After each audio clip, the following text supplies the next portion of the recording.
Oke, terima kasih atas waktunya. Assalamualaikum warahmatullahi wabarakatuh. Perkenalkan teman-teman semua, KM Fakultas. Saya Maliki Febrantono Saputra. Dulu pernah menjabat ya sebagai Wakil Presiden Mahasiswa di BMKN IPB tahun 2020. Di sini saya akan menyampaikan terkait dengan materi leadership ya, time management. Cuman di sini kita bakalan ambil perspektif umum dan general dari bagaimana sih sebenarnya kita menjadi leader yang efektif gitu ya, menjadi effective leader, menjadi agile leader di tengah pandemi COVID-19 ini. Nah, yang pertama yang ingin saya sampaikan dan ingin saya sharing kepada teman-teman semua, ini satu hal yang sangat menarik. Ada 3 tokoh sosok ya di depan kita. Ya, teman-teman harus tahu nih 3 tokoh di depan ini. Siapa saja 3 tokoh di depan ini merupakan tokoh-tokoh yang terkenal baik di Indonesia maupun di dunia.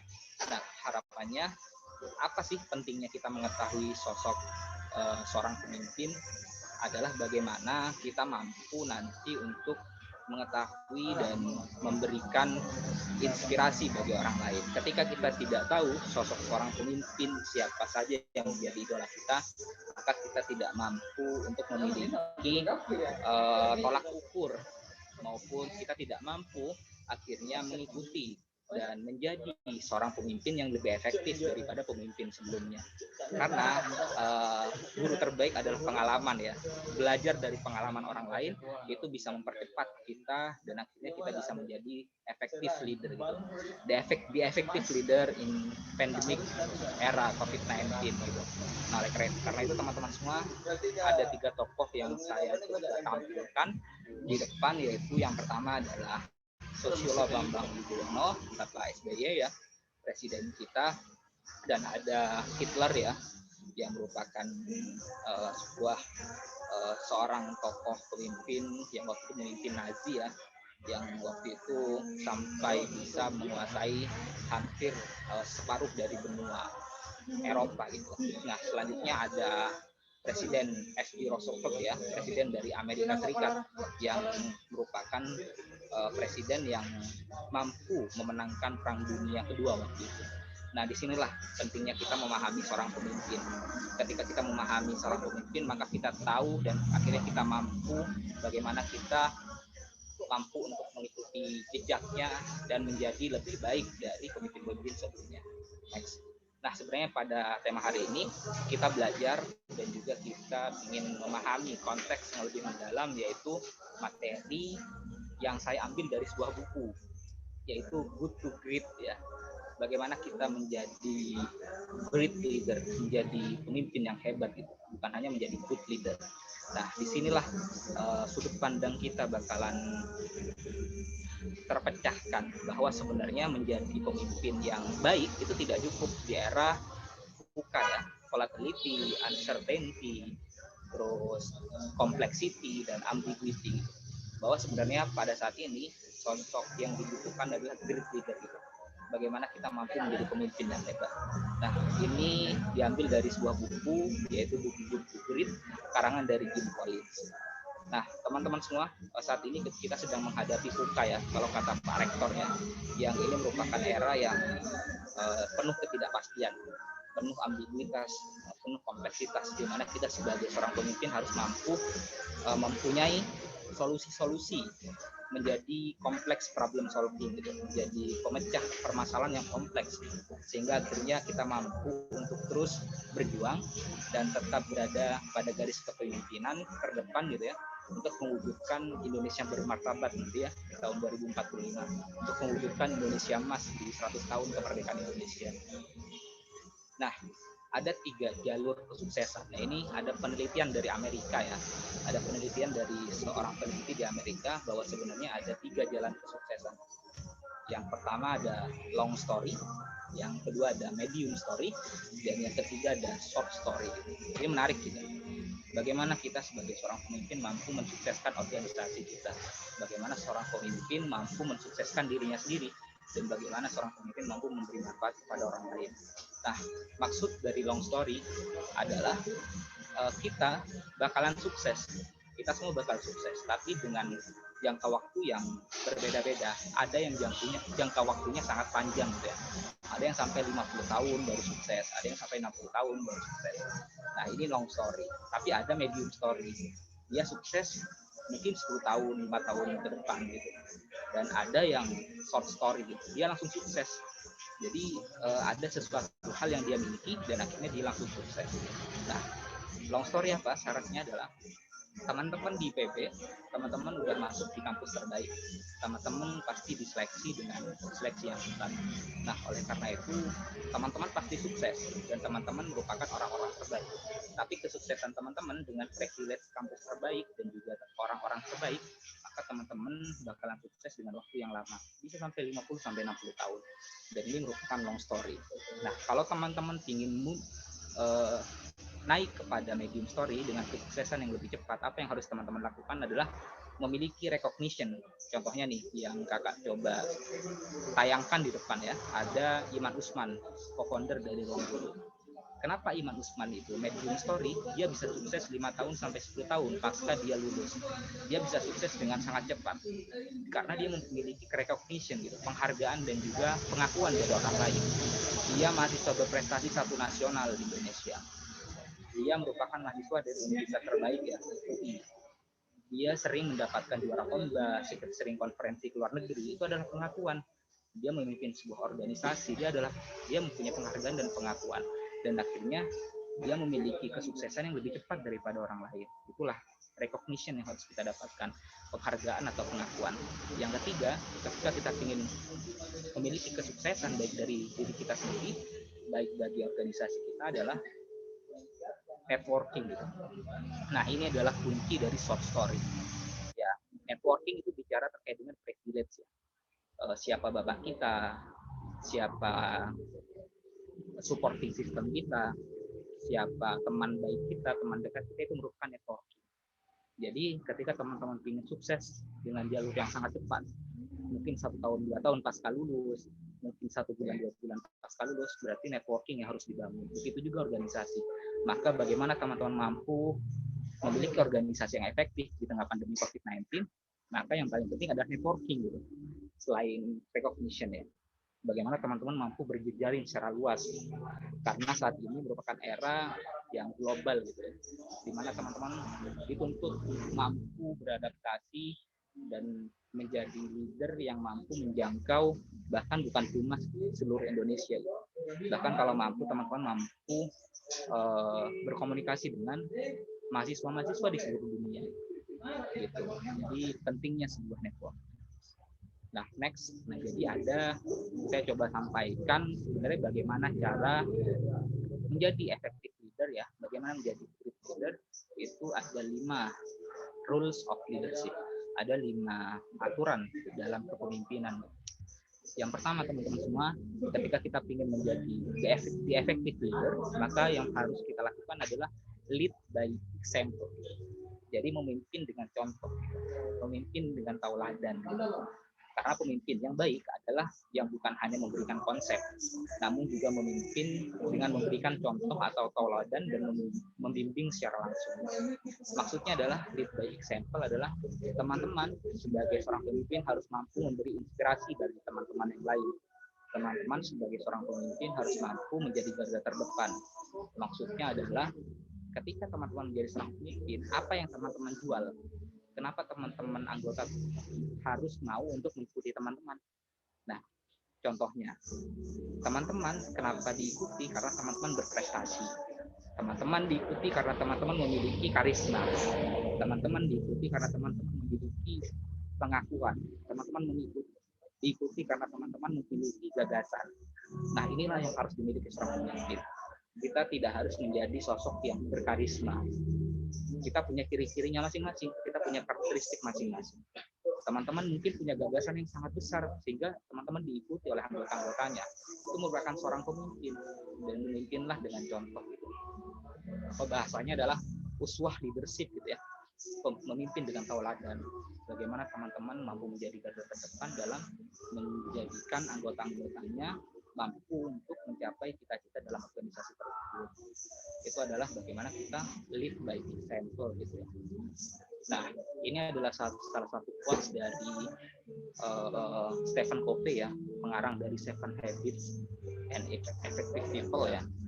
Jadi buku ini menerangkan bahwa sebenarnya pemimpin, a leader, is one who knows the way, goes the way, and shows the way. Jadi a leader, pemimpin adalah seseorang yang dia tahu jalannya gitu. Dia punya visi, dia punya grand plan, dia punya grand design. Nah, dan tidak lupa dia juga meniti jalannya gitu. Bukan hanya anggota-anggotanya yang dipekerjakan, tapi dia juga menjadi garda terdepan dalam mencapai visi tersebut. Dan yang terakhir adalah pemimpin adalah shows the way.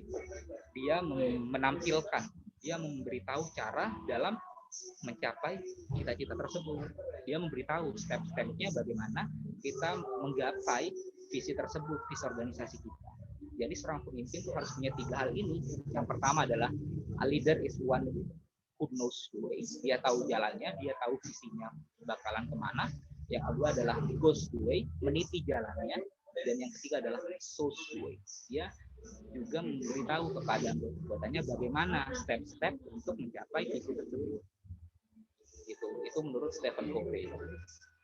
Nah, terus teman-teman semua, rules yang kedua adalah read the rule. Nah, ini nih adaptif gitu ya bahasa. Jadi ketika sebagai seorang pemimpin kita harus read the room gitu. Kita harus mampu untuk fleksibel, moderat gitu ya. Seorang pemimpin harus mampu membaca situasi, bagaimana kondisi yang kita pimpin, kapan saat untuk bergaul, kapan saat untuk menyampaikan kritik, kapan saat untuk memberikan penghargaan. Nah, oleh karena itu seorang pemimpin biasanya secara emosional itu bagus. Dia memiliki emosional quotient yang sangat bagus, IQ-nya sangat bagus. Jadi dia mampu mengendalikan setiap perkataan dan akhirnya dia mampu untuk membaca situasi kapan perkataan tersebut bisa dilontarkan dan kapan perkataan tersebut harus dia coba simpan. Nah, seorang pemimpin harus mampu untuk beradaptasi dengan lingkungannya. Contohnya, ternyata anggota-anggota teman-teman banyak yang bisa main basket dan suka main futsal. Berarti mau tidak mau seorang pemimpin harus bisa main futsal. Nah, itu adalah bentuk adaptasi sebagai seorang pemimpin sehingga kita memiliki kesamaan suku gitu ya. Sehingga nanti kita menjadi efektif dalam memimpin seseorang karena setiap perintah dan juga aturan yang kita lakukan akan diikuti oleh anggota-anggota kita. Nah, contohnya di organisasi kita ternyata jago main PES semua gitu ya, jago main game ya, jago main game bola PES. Nah, berarti sebagai seorang pemimpin kita coba adaptif gitu. Setidaknya walaupun nggak jago-jago amat kita bisa lah menandingi sehingga akhirnya punya kesamaan suku dalam memimpin sehingga kita mampu efektif dalam memberikan perintah dan memimpin organisasi tersebut. Itulah ciri dan aturan kedua untuk menjadi efektif leader di tengah pandemi COVID-19 ini. Nah, terus teman-teman semua, di dalam buku Good to Great ya, itu ada sebuah paradoks namanya paradoks Stockdale. Maksudnya paradoks Stockdale adalah bagaimana kita harus mampu memiliki cita-cita setinggi langit. Kita harus mampu memiliki cita-cita setinggi gunung. Tapi jangan lupa bahwa sebenarnya kita sedang menghadapi realita-realita yang berat pada hari ini. Itu yang berat gitu ya. Jadi sebenarnya effective leader itu bukan hanya punya cita-cita tinggi, tapi kesehariannya harus selaras dengan cita-citanya. Contohnya gini, kakak ingin jadi seorang presiden Indonesia di tahun 2044. Tapi ternyata keseharian kakak itu rebahan selama 10 jam.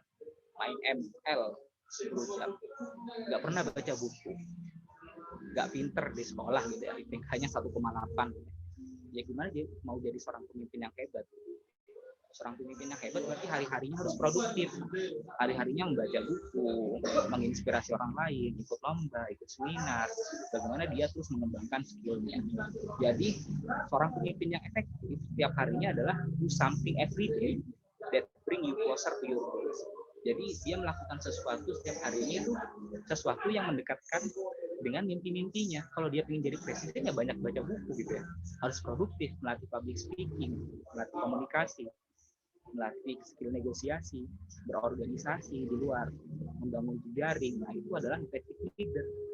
Hari-harinya bakalan efektif dan memberikan inspirasi bagi orang lain. Nah, selanjutnya teman-teman semua, rules yang ketiga adalah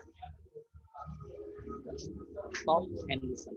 Jadi seorang pemimpin yang baik bukan hanya yang bisa menjadi pembicara yang baik, namun juga harus bisa menjadi pendengar yang baik.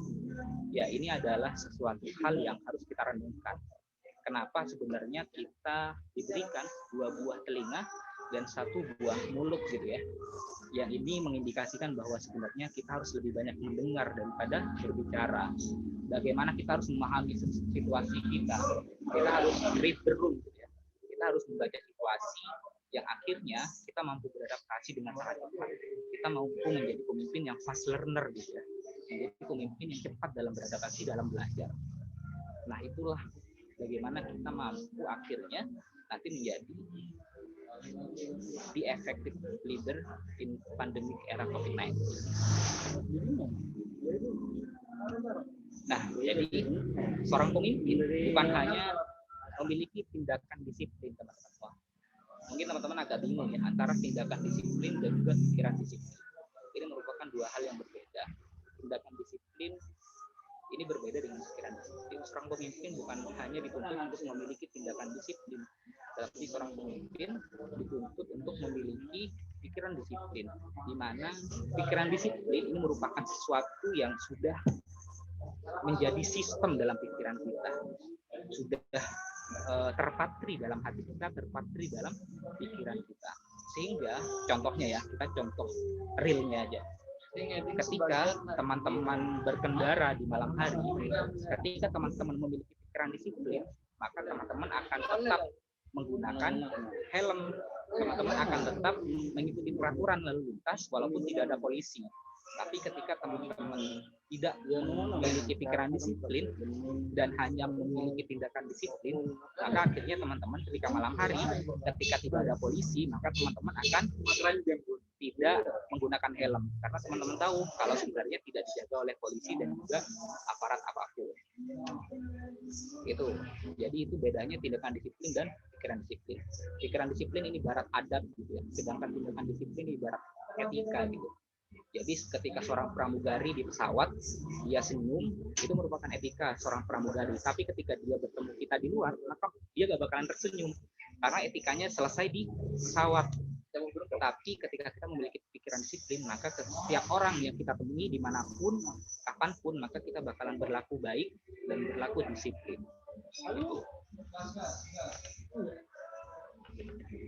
Nah, terus teman-teman semua yang terakhir adalah sebagai seorang pemimpin kita harus prepare for the worst. Seorang pemimpin yang baik harus siap menghadapi kemungkinan terburuk yang akan terjadi. Jadi gagal dalam merencanakan merupakan merencanakan kegagalan sebagai seorang pemimpin. Maka dari itu planning itu penting. Kalau dulu kakak itu punya planning tahunan sama planning hidup. Contohnya planning hidup tuh kakak ingin jadi presiden Indonesia di tahun 2044, Bupati Sumeneb di tahun 2039. Itu merupakan planning hidup. Nah, sedangkan planning tahunan kakak buat juga di tahun 2019, ingin jadi presiden mahasiswa. Walaupun ternyata hanya jadi wakil presiden mahasiswa, gak apa-apa. Kakak ingin juara satu lomba debat, tapi ternyata hanya juara harapan satu, gak apa-apa. Ingin juara satu esai. Waktu itu benar, alhamdulillah jadi juara satu esai. Oleh karena itu harus punya nih planning nih, sehingga kita sebagai seorang pemimpin akhirnya mampu untuk merencanakan kesuksesan kita. Karena sebenarnya kepemimpinan kita harus direncanakan gitu ya, bukan hanya kebetulan. Nah, ini yang harus kita miliki sebagai seorang pemimpin. Nah, sehingga akhirnya ketika kita sudah mampu untuk merencanakan dan kita sudah mengantisipasi kegagalan kita, akhirnya kita mampu untuk lebih merencanakan hal-hal baik yang akan dilaksanakan di organisasi kita. Dan akhirnya kita mampu untuk menjadi effective leader di tengah pandemi COVID-19. Sehingga akhirnya urusan pribadi kita sudah selesai dan kita mampu untuk melaksanakan agenda-agenda organisasi dengan maksimal dan optimal. Nah, yang terakhir teman-teman semua, karena pandemi COVID-19 ini penuh dengan ketidakpastian ya, penuh dengan kompleksitas, penuh dengan ambiguitas gitu ya. Di era VUCA ini penuh dengan kegoncangan volatility ya. Nah, maka pasti kita kadang merasa lelah gitu, merasa jenuh sebagai seorang pemimpin. Nah, tapi yang paling penting sebagai seorang pemimpin itu bukan nggak boleh istirahat, tapi seorang pemimpin boleh istirahat, boleh rehat. Maka dari itu ketika when you get tired, learn to rest, not to quit gitu. Jadi ketika kamu merasa lelah, merasa jenuh, ya belajarlah untuk istirahat, rehatlah sejenak. Yang punya Q time nggak apa-apa, punya me time nggak apa-apa, tapi jangan sampai keluar dari jalan kepemimpinannya gitu. Jangan sampai muntaber gitu ya, mundur tanpa berita, tiba-tiba hilang sebagai ketua BEM, itu kan sayang sebagai seorang. Kita harus menjadi inspirasi, dan kita juga sebagai manusia butuh istirahat. Maka dari itu istirahatlah secukupnya, tetapi buatlah hari-hari kita tetap produktif. Seperti tadi di awal, do something every day that brings you closer to your goal. Jadi lakukan sesuatu setiap hari yang itu semakin mendekatkan kamu dengan mimpi kamu gitu. Jangan sampai ketika kita ingin menjadi seorang presiden, menjadi seseorang pemimpin, kita malah main ML selama 10 jam. Kita malah rebahan selama 10 jam. Itu kan ya di luar koridor kita kan sebagai seorang pemimpin. Malah harus produktif gitu. Baca buku, apapun lah yang bikin kita tuh dekat dengan mimpi kita gitu. Belajar, melatih komunikasi, ikut webinar dan lain-lain. Itu yang dapat kakak sampaikan. Jadilah seorang pemimpin, bukan hanya pemimpin yang baik, tapi lah jadi seorang pemimpin yang hebat. Jadi ini pesan dari Jim Collins juga ya. Ya, jadilah great leader, not good leader. Ya, mungkin itu saja. Terima kasih banyak. Assalamualaikum warahmatullahi wabarakatuh.